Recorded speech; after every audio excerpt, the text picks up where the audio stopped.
નમસ્કાર મિત્રો, પંચાયત મિત્ર ચેનલમાં આપનું સ્વાગત છે। આજના વિડીયોમાં આપણે જાણશું કે ફાર્મર રજિસ્ટ્રેશન કેવી રીતે કરવું, જેમાં 3 એકદમ સરળ રસ્તા આપ્યા છે। પહેલો અને સૌથી સહેલો રસ્તો તો આપણો પોતાનો મોબાઈલ ફોન છે।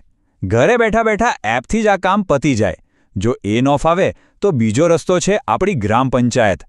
ત્યાં જે કોમ્પ્યુટરવાળા વીસી ભાઈ બેઠા હોય છે એ બધું કરી આપશે। અને ત્રીજો વિકલ્પ છે ગામની નજીકનું CSC સેન્ટર। ત્યાં જઈને પણ આ કામ આરામથી થઈ જશે। હવે મનમાં થતું હશે કે ભેગા કયા કયા કાગળિયા લઈ જવાના, તો એની પણ ચિંતા કરવાની જરૂર નથી। સરકારે કોઈ લાંબુલચક લિસ્ટ નથી બનાવ્યું। બસ ફક્ત 3 જ વસ્તુઓ ભેગી રાખવાની છે।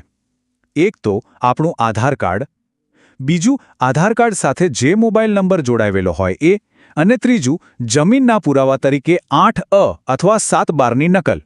બસ આટલું જ જોઈએ। અને હા, એક છેલ્લી પણ ખૂબ જ કામની વાત, તમે ભલે ગમે તે ગામમાં રહેતા હો ત્યાંથી જ રજિસ્ટ્રેશન કરાવી શકશો। પણ એક વાત ભૂલતા નહીં, તમારી જેટલી પણ જમીન છે, ભલે ને એ અલગ અલગ ગામમાં કેમ ના હોય, એ બધી જ જમીનની માહિતી આપવી ફરજિયાત છે। અને છેલ્લે સરકારની આ નવી યોજનાને આપણે સૌ ભેગા મળીને સફળ બનાવીએ। આ જરૂરી સંદેશો દરેક ખેડૂત મિત્ર, દરેક સગાવાલા સુધી પહોંચાડજો, જેથી કોઈ પણ આ જરૂરી માહિતીથી રહી ન જાય। ચાલો આપણે સૌ ભેગા મળીને આ કામને પાર પાડીએ। જો તમને વિડીયો ઉપયોગી લાગ્યો હોય તો લાઈક કરો, શેર કરો અને આવી જ ગ્રામ પંચાયત ઓનલાઈન સેવાઓ માટે પંચાયત મિત્ર ચેનલને સબસ્ક્રાઇબ જરૂર કરજો।